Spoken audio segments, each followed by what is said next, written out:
Om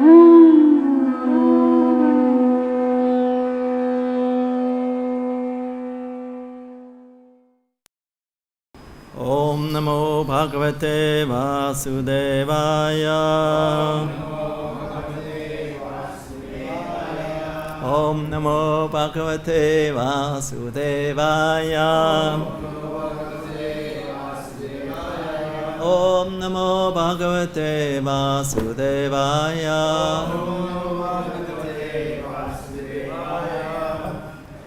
Hare Krishna. So we read today from Srimad Bhagavad-Gita, 4th chapter, text 16. Kim karma kim akarmeti. Kim karma kim akarmeti. Kavayopyatra mohitaha. Kavayopyatra mohitaha. Tate karma pravakshyami. Tate karma pravakshyami. Yachkyatva mokshase shubhat. Yachkyatva mokshase shubhat. Kim king. What is? It's a question. What is? Karma. Action. Kim. What is? Akarma. Inaction.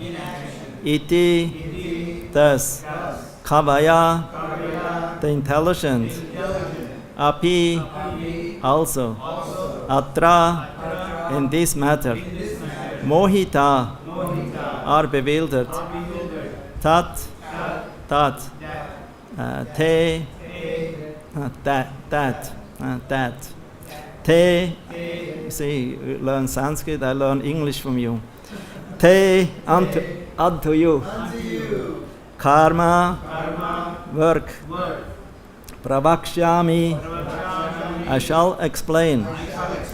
Yat. Which. Gyatva. Knowing. How is it called? The word gyatva. Repeat it again. Gyatva. Gyatva, yeah. Knowing. Moksha say. You will be liberated. Moksha. You will be liberated. Ashubhat. From ill fortune. Translation and purport by His Divine Grace Srila Prabhupada Ki Jai. Even the intelligent are bewildered in determining what is action and what is inaction. Now I shall explain to you what the action is, knowing which you shall be liberated from all misfortune. Purport. Action in Krishna consciousness has to be executed in accord with the examples of previous bona fide devotees. This is recommended in the 15th verse. Which such action should not be, why such action should not be independent will be explained in the text to follow. To act in Krishna consciousness, one has to follow the leadership of authorized persons who are in a line of disciplic succession as explained in the beginning of this chapter. The system of Krishna consciousness was first narrated to the sun god. The sun god explained it to his son Manu. Manu explained it to his son Ikshvaku. And the system is current on this earth from that very remote time. Therefore, one has to follow in the footsteps of previous authorities in the line of disciplic succession. Otherwise, even the most intelligent man will be bewildered regarding the standard actions of Krishna consciousness. For this reason, the Lord decided to instruct Arjuna in Krishna consciousness directly. Because of the direct instruction of the Lord to Arjuna, anyone who follows in the footsteps of Arjuna is certainly not bewildered. It is said that one cannot ascertain the ways of religion or dharma simply by imperfect experimental knowledge. Actually, the principles of religion can only be laid down by the Lord Himself. Dharmam tu sakshat bhagavat pranitam. Bhagavatam 6.3.19. No one can manufacture a religious principle that by imperfect speculation. One must follow in the footsteps of great authorities like Brahma, Shiva, Narada, Manu, the Kumaras, Kapila, Prahlad, Bhishma, Shukadev Goswami, Yamaraj, Janaka Maharaj, and Bali Maharaj.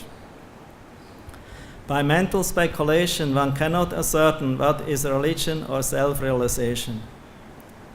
Therefore, out of causeless mercy to his devotees, the Lord explains directly to Arjuna what action is and what inaction is.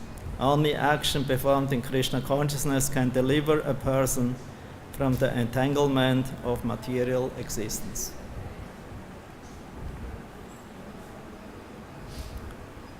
Kim karma kim akarmeti kavayopi atra mohitaha tate karma pravakshyami yachkyatva mokshashe shubhat. Even the intelligent are bewildered in determining what is action and what is inaction. Now I shall explain to you what action is, knowing which you shall be liberated from all misfortune. So Srila Prabhupada mentions the previous verse 15, I can read. Evam gyatva kritam karma purvair api mukshubi kuru karmaiva tasmatvam purvai purva taram kritam. All the liberated souls in ancient times acted with this understanding of my transcendental nature. Therefore you should perform your duty, following in their footsteps.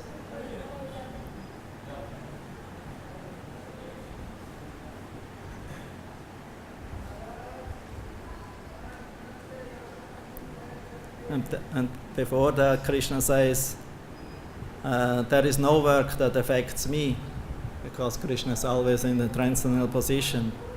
Nor do I aspire for the fruits of action. He doesn't want to enjoy the material results from fruitive activities, because he is spiritual, he is transcendental, so he can only relish his own Svarup Shakti, right? His internal energy, love of love, prema. He cannot, Krishna is not enjoying the material energy or material activities. It's also not enjoying the results of such kind of activities.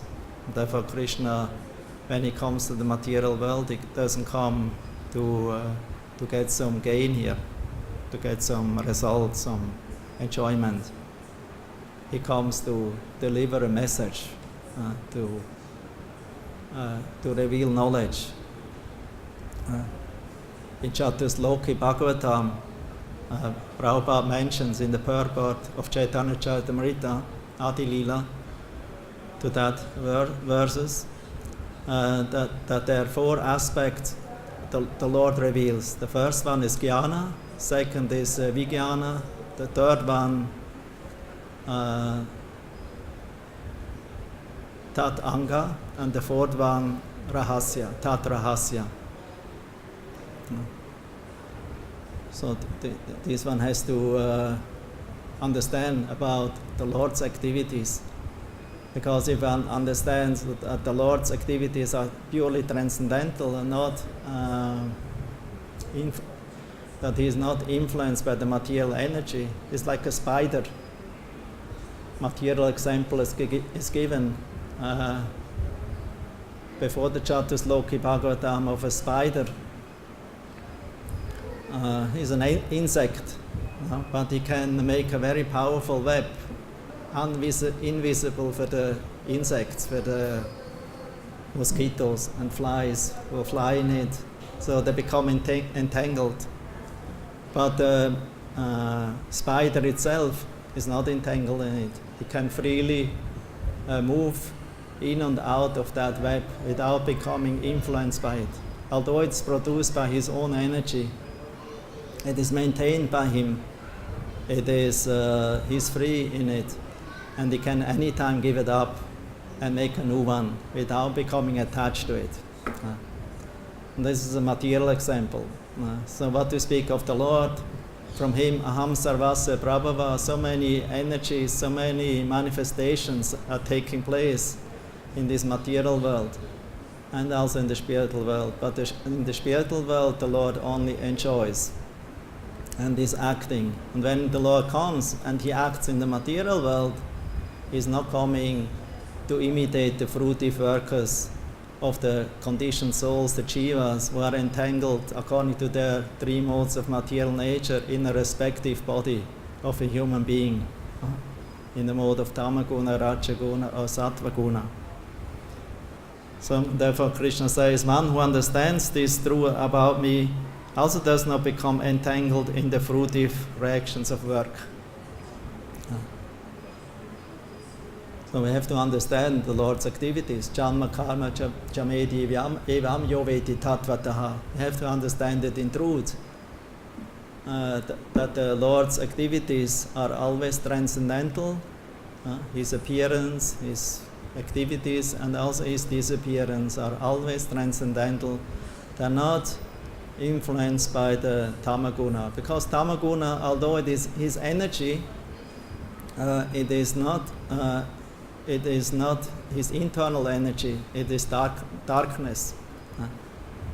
The two energies mainly coming from the Lord in the material world, the Jiva Tattva, Jivas, and the Shakti Tattva, the material energy, Maya. That means referring to Maya, the material creative energy through whom Krishna is creating and manifesting the Prakriti, the material world. So the this Jiva and Maya, they are not different from the Lord, but the Lord is completely different from them. It's Achinta Veda Veda Tattva. Bhagavatam, Lord Chaitanya explains, it's the supreme proof of Achinta Veda Veda Tattva, of the inconceivable oneness and difference of the absolute truth, the personality of Godhead. So the creation and also the living entities, the energies, various energies emanating from him, they are not different from him, but at the same time they are not him. He is above. Mayatatam idam sarvam jagata vyakta murtina matstani sarva bhutani achaham tesha vashtita. Mayatatam idam sarvam. By my energy, who is not different from him, I penetrating everything in the material world. So the Lord is simultaneously present everywhere, and simultaneously he is aloof in transcendental position, always in the Vaikunthas or in the spiritual world, where he is always in association of his Svarup Shakti. The Lord never gives up his Svarup Shakti, his internal enjoying energy. Radharani and all his eternal associates are all manifestations of this Svarup Shakti. Svarup Shakti always remains in the spiritual world. It never comes in touch with the material energy, as the Lord also never comes in contact with material energy. But the Jiva, because they're tatashta, they're marginal, they have tendency to become attracted, to fall victim to Maya, become attracted to Maya. It's not Maya's fault, because Maya is just doing her duty and is engaging the living entities, covering it. The consciousness is covered and dragged down to the material conception of life after life. So that's Maya is therefore material, it's darkness, and the living entity is like shadow, the shadow of the Lord. It's not different from the Lord, but it's not actually the Lord. So the living entity has a nature to serve the Lord, but as long we are not using our free will in serving the Lord, we have to engage somehow or other. And that's the question brought up now here in the Bhagavad-Gita. How Arjuna should act now. He's confused. Should he act now in this warfare of Kurukshetra according to his nature as a Kshatriya, or should he resign or give it up, retire and become a yogi and start to meditate in solitary place? So that's actually the question: what is better, action or inaction? There are different opinions in this world. Krishna says, even amongst the great sages, rishis, or kavidas, kavi means sage, learned person. Even Brahma is a adikavi, adikavaye, moyanti atsuraya. Even Brahma and the other great demigods are bewildered about this material world, the action and the reaction, and how this material energy is working. Even Srila Vyasadeva was bewildered. He didn't know exactly now how to do something well or good for the people, to uplift them to the spiritual consciousness. So therefore he even encouraged them in fruitive activities, this, what he mentioned in the Vedas in Karma Kandya section, so that they can become gradually uplifted to Jnana Kanda of self-realization through fruitive activities, and ultimately come to bhakti. But this process ultimately could not satisfy him, because it doesn't work like that. And even if it works, it takes a long time, because bhakti is independent. It's not dependent on karma and jnana and yoga, mystical yoga. Because if bhakti would be attained through pious activities or through philosophical study, then bhakti would be material and would be not transcendental or pure, or would not belong to Swarup Shakti of the Lord. Then bhakti would be a product of the material energy of Maya. Because Maya produces jnana and vijnana. Jnana, vidya and avidya, not jnana and vijnana. Vidya and avidya. This is actually both production of Maya. It means Maya gives knowledge, but Maya also gives ignorance. Both is product of Maya. Like sunshine gives light, but it's also a cause of darkness. So therefore, in the material world, Hare Krishna, in the material world, we cannot ascertain the truth with mental speculation, or by karma, pious activities, or by yoga. We can analyze it a little if you like, because I recently read a book written by Srila Bhaktivinoda Thakur. It's called Tattva Viveka. Viveka means philosophy or a doctrine, technique, study, and scientific study of tattva. Tattva means truth, and so he starts his essay or his book. It's only a little book about the tattva of that there is tattva, the absolute truth, and there is also and whenever there is we speak about the absolute truth, there must be also a relative truth. But the relative truth can be many, but the absolute truth can only be one.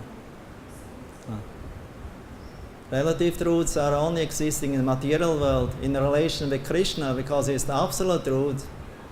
There is no illusion. There is no different opinions. There's only one opinion: Ekala Ishvara Krishna Arasava Pritya.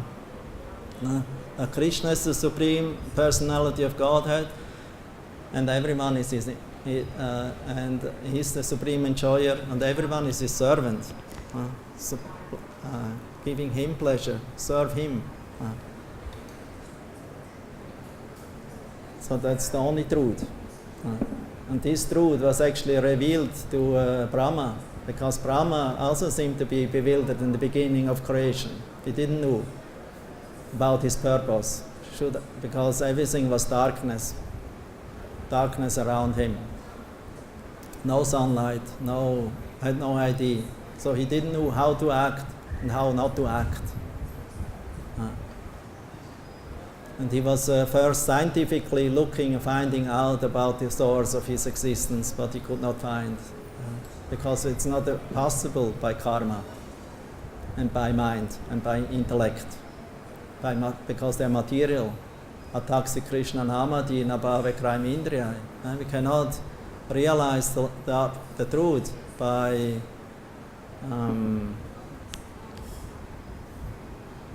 our material senses, because they're all covered, they're imperfect, they're making mistake, they're in illusion, they're creating illusion or see illusion. They cannot see the real thing. So that means naturally the real thing has to become revealed. We cannot find out the real thing, the absolute truth, on our own. The mental speculators, they're very much speculating, studying many scriptures, finding out what is the truth. But they only can find out some of the truth by studying of the Vedas, maybe. They're Vedic scholars or followers, and there are also Western followers who got some knowledge from different scriptures and also according to their own observation and experiences. And they came to different kinds of conclusion. I've already said that Tarko Pratishta Vibhina Tarko Pratishta Shrutayo Vibhina Nashaurishir Yasam Matamna Binam Dharmasya Tatvam Niyatam Gohayam Mahachana Yena Kathasa Panta. That means the Vedic scholars or any scholar, because they're a mind platform, they cannot find out about truth on their own. They cannot find out what is Dharma, what is Sanatana Dharma, what is the ultimate supreme occupation, because they have different opinions even what they are. Soul or mind, or what the universe is. Some say the universe is worshipable, there is no cause of the universe. Maya is itself supreme, she is the mother, she is worshipable, therefore they are the worshippers of nature. Srila Bhaktivinoda Thakur says there are three kinds of basic materialists. From them, so many varieties of materialists who are all atheists appear. The first ones are those who worship the nature, material nature. The second one are the positive materialists, and the third one is the negative materialist. From these so many different philosophies and conceptions of what is the truth is manifest in form of so many books. Some of them they are known, some they are not known. He also mentioned some name, Western and also Indian philosophers. But ultimately he says they're all confused, they all speculated. They all became covered by the Maya. He makes also a very good point that it is because Bhaktivinoda Thakur wants to define what is the truth, what is pure, the pure truth, the pure, true understanding of the absolute truth, not the half truth or the illusion, or my imagination or my idea. So he says there are those who are very cross-materialist, who are very atheistic, very sinful also, doesn't follow any rules and regulations. They just have uninterest, sense enjoyment. For a devotee, it is clear, with them we have nothing to do. But then Bhaktivinoda Thakur says there's another case that they don't seem to be so much materialistic. They seem to be even charitable, ethical, even religious. But ultimately, one can see on the result or on their own philosophy, what they follow, that we have to be very careful with them, that we don't mix with them and mix with them, intermingle with them, and accepting something of their thesis or philosophy and understanding and think, oh, it looks very similar to bhakti. Because bhakti, the bhakti plant, it's in the beginning, it's very tender, it's very soft, like a new plant, or Bhaktivinoda Thakur uses the example of a baby girl, newborn girl. It's very tender, very soft. So the parents have to give very carefully, taking care and protecting the child, from diseases, giving proper food, proper dress, from environment. Give her very much protection and care. So in this way, the girl can grow nicely. Or like a young plant, one has to cultivate nicely and protect from the natural enemies. Lust, especially in greed, become proud, and envious like that. So many anartha, bad habits. We consider our friends, but they're actually not our friends. So many of these plants, they even look very good, like pious karma, fruitive activity, who is performed for the benefit of others. Although the propounders of this philosophy, they say there is no God, there is no origin of the material nature, only karma, the work, what we are doing, is the right thing, what we should take care and cultivate. And this, so only to cultivate this thing that will help us, even if they also don't believe in the cycle of birth and death, in the reincarnation. They say we only have one life, and we should do with this one life fruitive activities for the enjoy work selfless, for the benefit of others, so that the other future generation of people can enjoy in this world, and that the world in this way will improve, and in this way your name will become eternal in the history of the books and in the mind of the people, that he was a good man. He made something good for the people in the future. He didn't destroy the world for his own enjoyment only, thinking for his own enjoyment and not thinking about the people in the future, what they will happen, what they will get. So he's a good man. The others, they who don't enjoy just exploiting the material nature for their own sense gratification, they're just thieves, they're rascals. It's very well known. Bad elements, because they don't care what will happen after them. Although they have so many ideas where to go, we go to the moon, we go to the Mars, we go I don't know where in the universe, where we can find some place where we can, after we destroy the world, we can build up a new system there and do the same there. But where they will ultimately go? They have no shelter.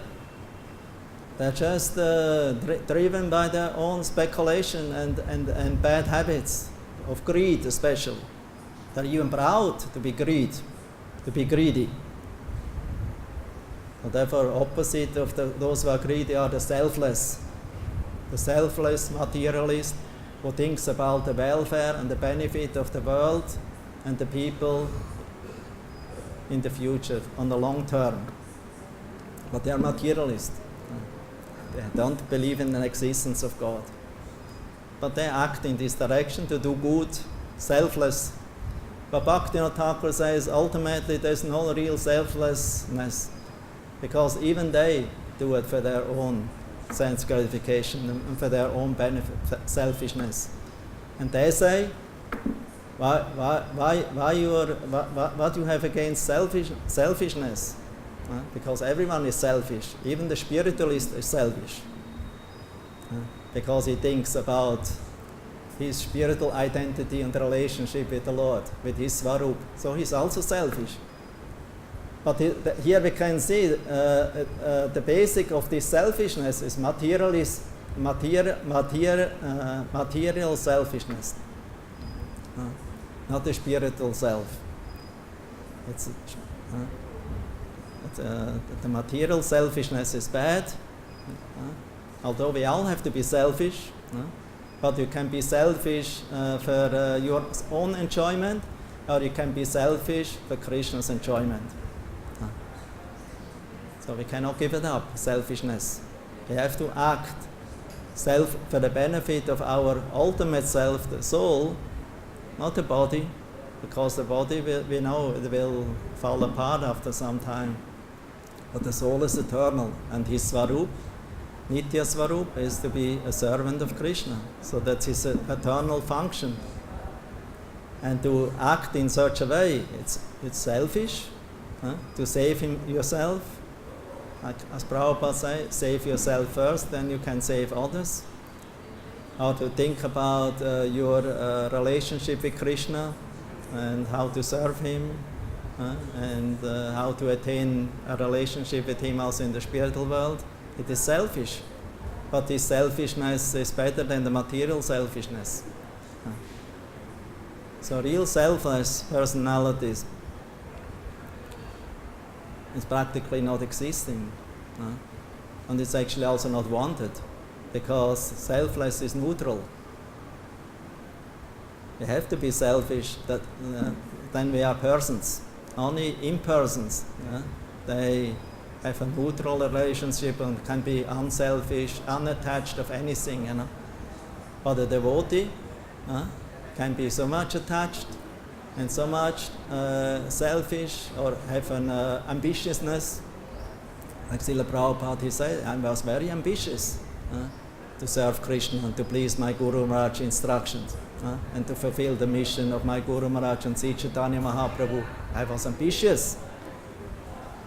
Nowadays, devotees feel ashamed. Nobody will say, oh, I'm ambitious, because everyone, you are afraid. We have a complex. What will others tell me? And they will blame you. Oh, you are ambitious. Why not?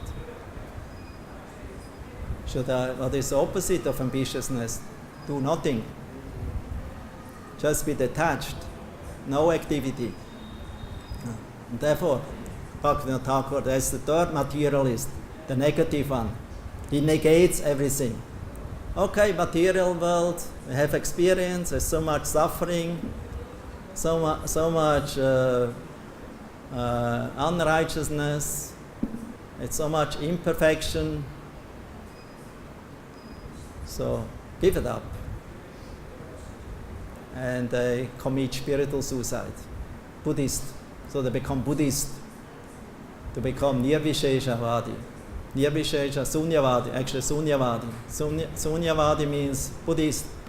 Nirvishesha, impersonalist, Vedantist. They become impersonal. So that these two impersonalistic conceptions are manifested from the material, from the positive material aspect. Therefore, the opposite is, okay, make everything empty, make everything zero. Ultimately, is no God. Also, because they also don't believe in God, and they say, instead that they accept Maya as something to enjoy, they say Maya is only an idea, We are an idea. Everything is just some idea, some imagination. God is in imagination. Everything is in imagination. Everything is ultimately in illusion. Therefore, give it up. You have to realize the illusion, give it up, and then ultimately you become Brahman. You become the absolute truth yourself. But how can the insignificant living entity, the Jiva, become Brahman, the Supreme Brahman, the Supreme Lord Himself? Because Supreme Lord, we're here, never can come in touch with material energy. He's always transcendental. So why we fell if we are Brahman? Because we have desire independent, selfish for sense gratification. This is the original sin. That's why we are in the material world, because we want to be independently selfish. Everyone is selfish. Even those who work selfless, they have to be selfish ultimately, because they have to think about themselves and also for the future generation of people who are and in this way become famous by your good work, selfless work, charitable work, philanthropical work, opening hospitals, and doing good to others, schools, opening schools like that, education place. This is materialistic activities. It's pious. People like to see that it has a high esteem in the society, but it's still material. And even the Mayavadis, Prabhupada says they're ultimately, although they say everything is illusion, they're opening hospitals and schools and etc. And doing some actually material activities for the material society, what they rejected originally. So therefore, there are so many different. It's very interesting, this book, how Bhaktivinoda Thakur is analyzing these different kinds of materialistic philosophers and philosophies, and how ultimately he explained that they're all relative truths. They're not connected with the ultimate truth, with Krishna, with the Supreme Lord, because only the knowledge, Veda knowledge, what is revealed by the Lord Himself, this is the ultimate truth. Veda Narayana Sakshat. There is actually all the answers are there in the Veda, in the Puranas, in the Shruti, Smriti, Purana, Pancharatrika, Tantra scriptures like that. Agamas, they're all Pancharatrika. So we can learn about the absolute truth, how to act properly and how not to act. And therefore, Brahma, to come back to Brahma, who was bewildered in the beginning, so he started to meditate about the Lord. He performed tapasya for a long time, but not with the purpose to be always be silent and not acting. So he then got the revelation of the Supreme Lord, the famous Chatusloki Bhagavatam in the 9th chapter of 2nd canto, Srimad Bhagavatam, 33 to 36. Actually starting with 31, where Krishna reveals himself, answering Brahma's question, 4 questions about the form of the Lord, how the form of the Lord, who is transcendental, how it functions in the material world. He also wanted to know about the Lord's energies and how the Lord is acting in these energies. And he wanted to know how to act without becoming entangled by his own work and not become proud and attached to his own work. So he asked Krishna therefore to reveal this knowledge to him, and therefore you remember the 4 things: Jnana, Vijnana, Tat Anga, and Tat Rahasya. What is Tat Anga? Yeah, I will explain now.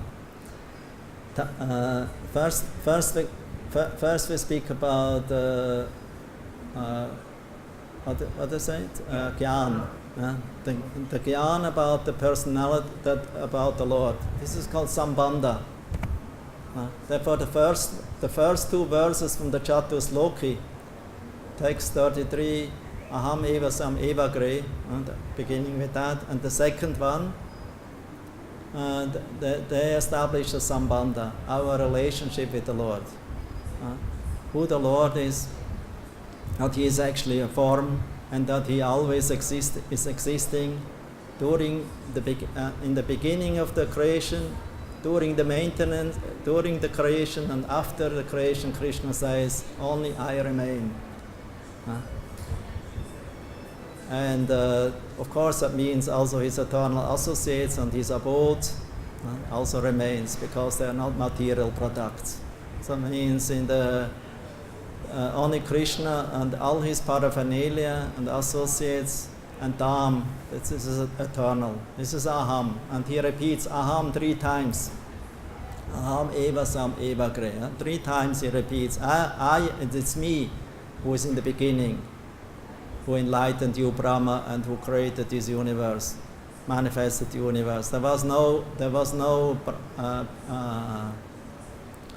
Mahatattva, no cause of material nature, no effect of the material nature, no Prakriti, no material manifestation was there. Only I was there. And during the creation, it's only me who is there in the form of the universal form. And after the annihilation, it's only me who is existing. And everything is withdrawn like the spider. Withdraws the energy, the material energy, again in his own body, in the body of Mahavishnu. So first we have to understand the absolute truth, who is always absolute truth, in the past, in the present, and the future, is Krishna. It's Narayana, it's the Supreme Personality of Godhead. First Brahma had Narayana realization, later on he had Krishna realization. Because through his absorption of bhakti. Only bhakti reveals the different aspects of the Supreme Personality of Godhead, up from Aishwarya up to Madhurya of his sweetness.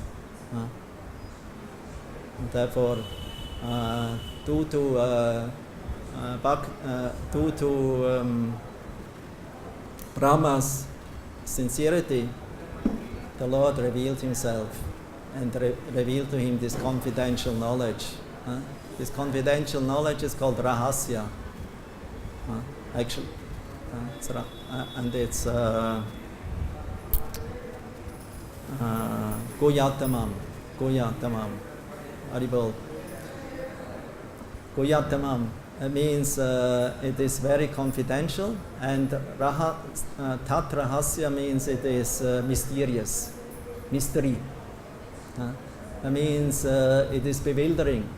The Lord's form, His pastimes, His qualities, His associates, His creation, His material world, even and what you speak of spiritual world is all bewildering. It's a mystery. And this mystery Krishna tells to Brahma, I reveal to you because of your austerity, because of your selfless, pure motivation to come in connection with me and to become instrumental in my service.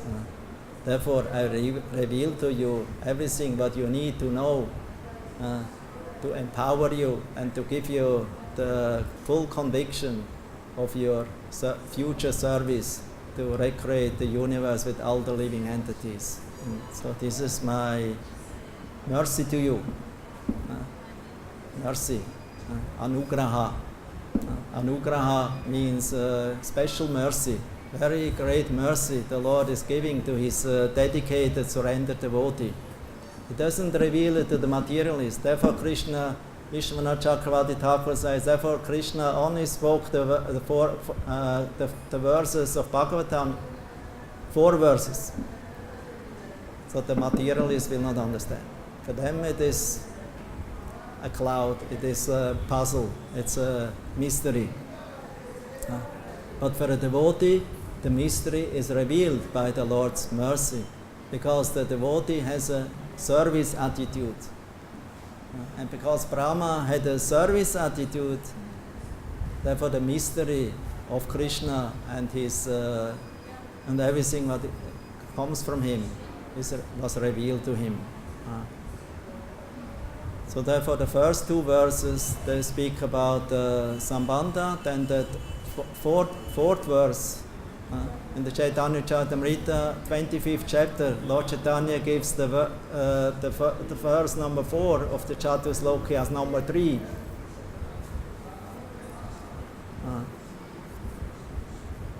Because the fourth verse explains devotional service, Tat Anga, how to follow the instructions of the spiritual master, Vidhi mark, follow sadhana bhakti with all the angas. This is explained in the fourth verse. This is Abhideya, Sambandha, Abhideya. That means the devotional service, the practice of devotional. First, we have to understand who is Krishna, that our eternal object, who I am, what is material energy, how I can come to him. So therefore, Krishna tells how one can come to him by engaging in devotional service,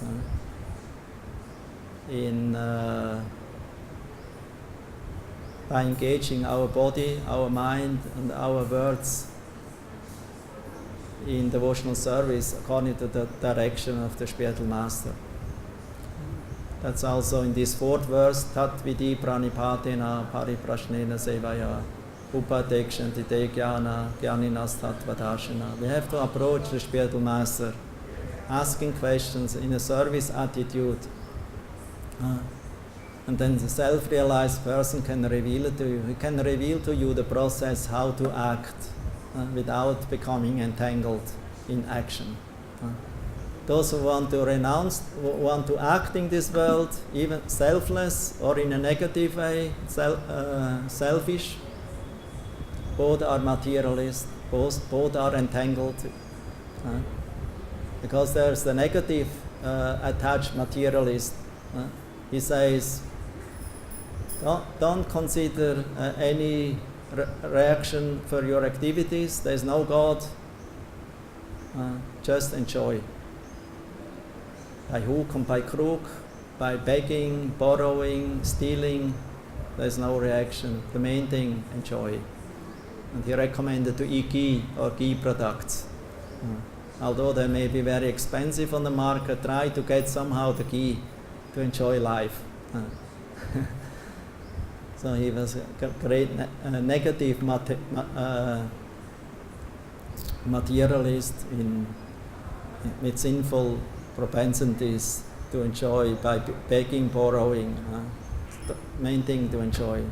The others, they want to enjoy in a so-called selfless way, to do good to others in the future, but also don't believe in a God.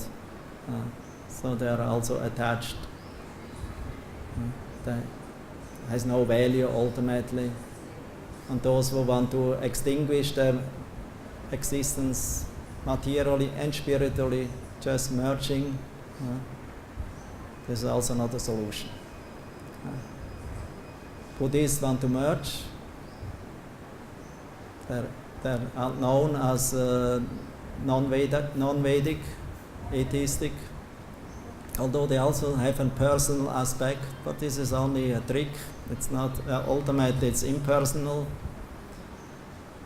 And the yogis also speak about a god, of a deity, even of mantra, even say mantras like we have, Hare Krishna mantra and other Krishna, Vishnu mantras, sounding very nicely, very attractive.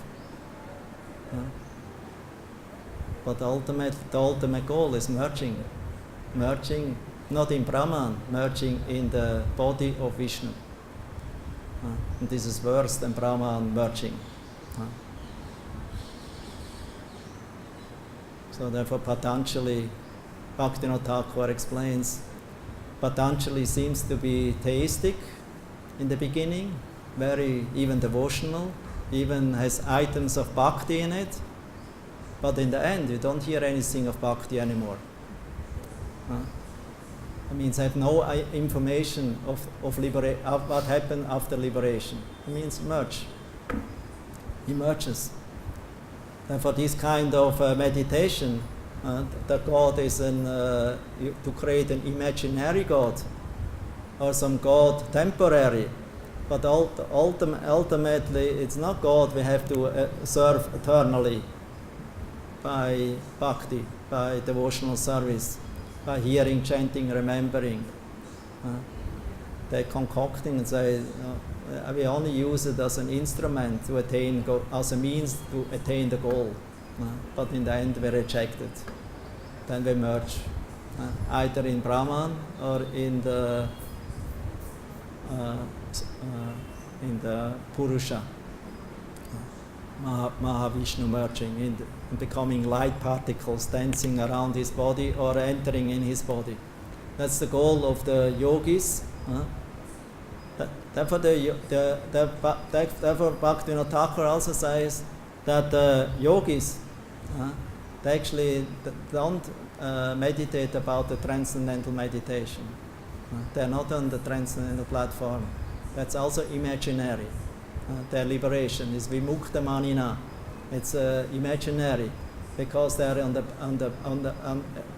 they're taking shelter on the subtle material level. That means mind and intellectual level.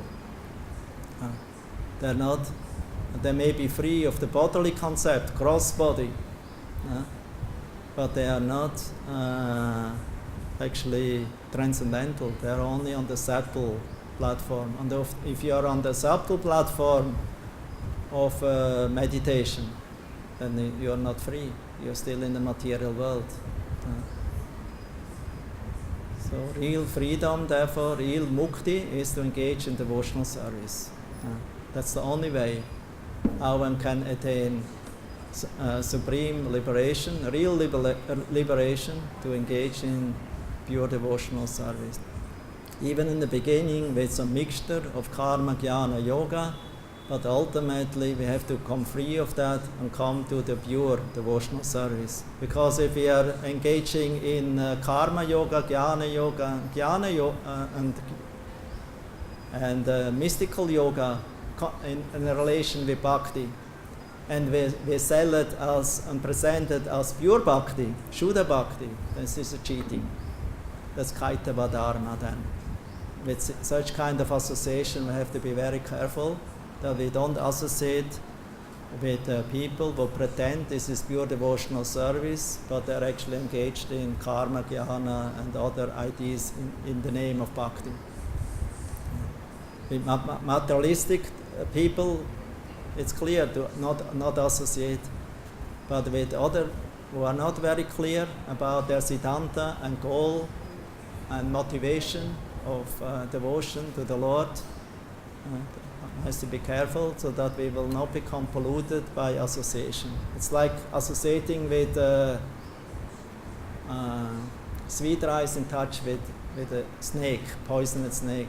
So we have to be careful to hear and to associate with so-called transcendentalists who still maintain material, selfish desires, not purely surrendered to Krishna. So ultimately, therefore, it's a complicated thing today. It's a little Brahma has spoke finish, the 4 verses. Ultimately, Sambandha Videya, Prayojana. Prayojana means at any time, Sambandha Videya, Prayojana, supreme goal, Krishna Prema.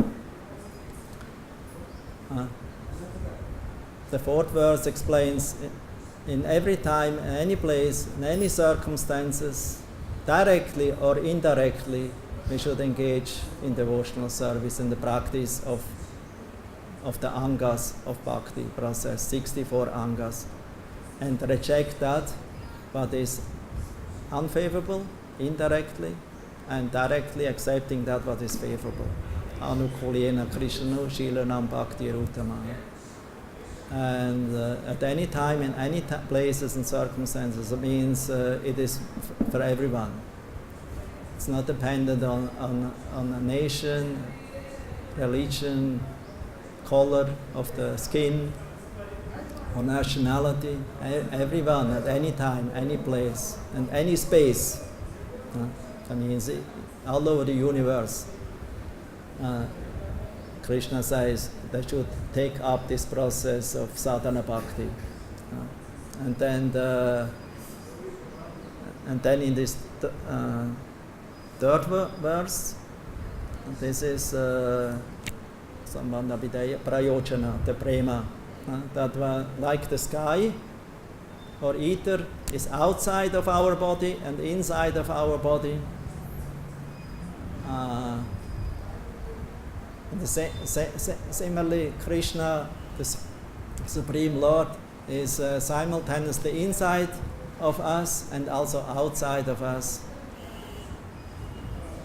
And the explanation of this verse is that one should always find out about the absolute truth, about Krishna, inside of us and outside of us, like the gopis, who feel great separation of Krishna. They were looking, they were inside, outside, everywhere they were looking, where is Krishna, where is Krishna. So for them was Krishna not only in one place, they were looking for Krishna everywhere, in all spheres. So because Krishna is not limited. But we cannot find him just by looking after him without bhakti. If we find about the Lord with bhakti, without bhakti, it is like to find out about the sun in the night with a torch. Not possible to see the sun with a torchlight or with electricity. We have to wait until the sun is rising in the morning, and then we can see the sun. We can see us, we can understand our circumstances and how to engage properly. So, conclusion, action or inaction, what is better? Actually, from material point of view, both is not good. Action or inaction is not good materially. But if you act for Krishna, it is better than inaction or meditation in a solitary place. And as an example, I want to give the story of, narrate the story of, shortly only mention example of Priyavrata. You heard about Priyavrata from 5th canto, 1st chapter. He was son of Manu, but Manu's sons and descendants, they became liberated, and there was only one son left who could continue with his rulership as a successor of Manu. It was Priyavrata. But Priyavrata was already in a valley with Narad Muni, in a solitary place, taking up austerities and deep meditation. So he was already a liberated soul. And for a liberated soul, there is no need to engage. But he can stay in that place and be liberated. But Manu was not satisfied. So I need my son because he has to continue. Otherwise, how this world will go on without protector? So he went to Brahma. And when we Brahma together, they went to the valley, Mandaracharan valley, where Priyavrata performed austerity under the guidance of Narada, his spiritual master. So three Mahachans came together there. Brahma, Narada, and who was the third one? Was another one. There was three. Manu, Huh? Manu himself? Manu, yeah, Manu himself. Manu, Narada, and Brahma. Yes, Manu and himself, right. Swayambhu Manu. So, for 3 Mahachans, and they decide one should follow the path of the Mahachans. So, which part of this? Narada's path for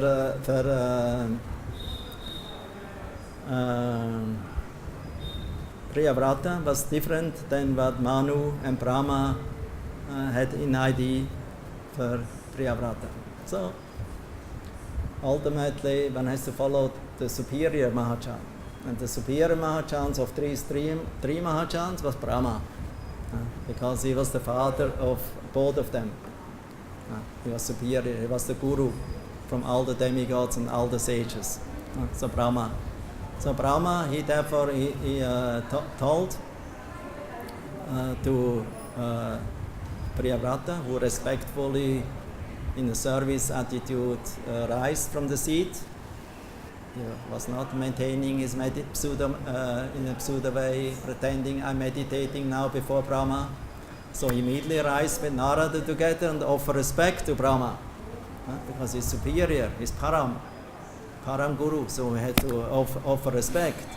Rise from seat and don't stay meditation, pseudo meditation or pretend meditation.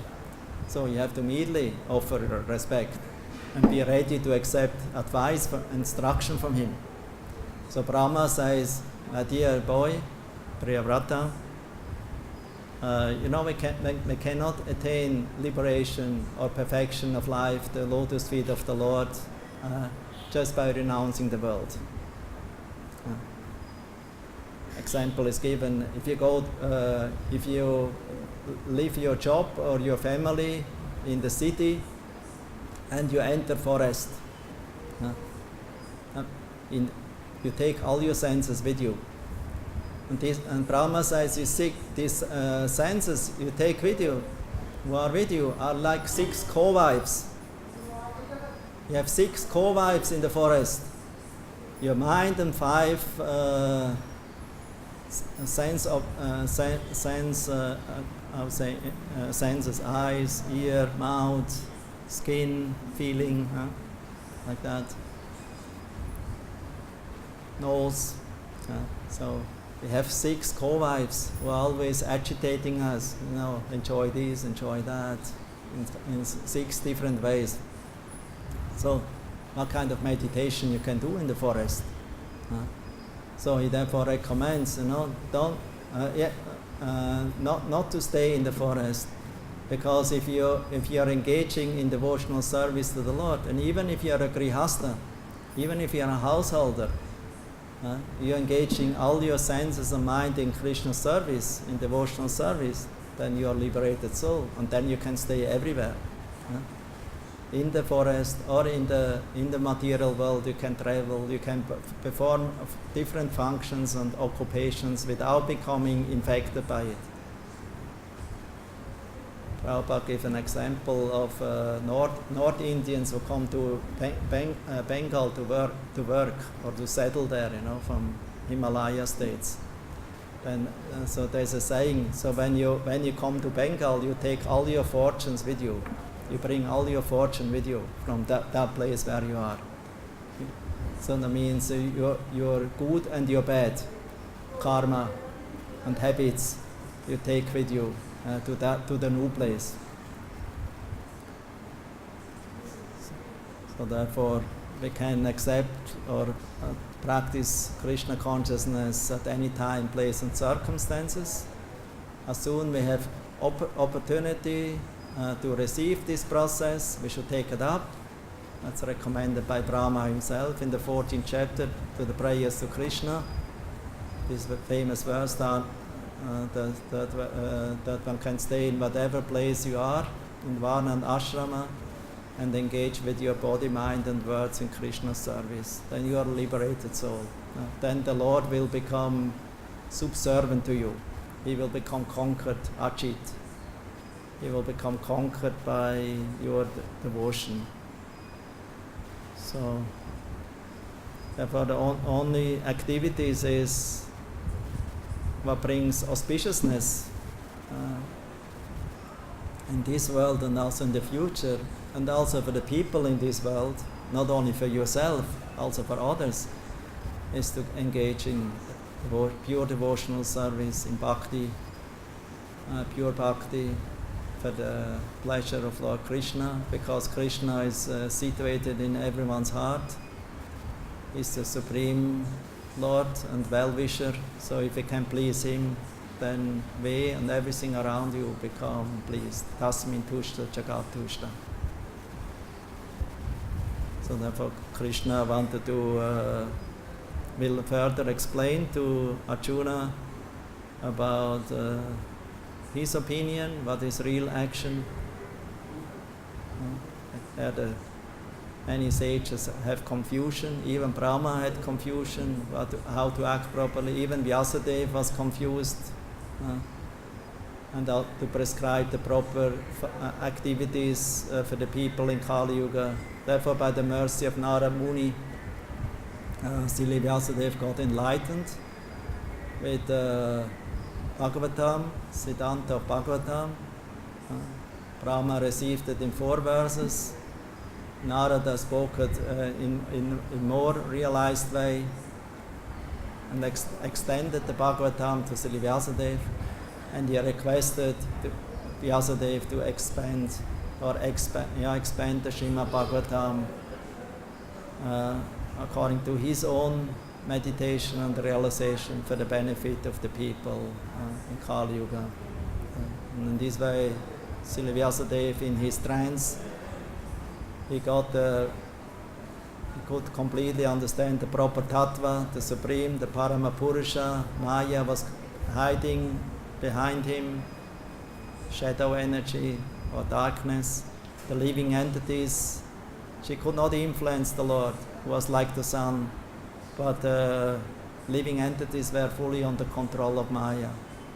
And Srila Vyasadeva, he wanted to do something good for the people, and therefore he compiled the Srimad Bhagavatam under the instruction of Narada Muni for the benefit of all the living entities in Kali Yuga, so that they will become free of Shoka Moha and Shoka Moha and Bhaya, fear, illusions,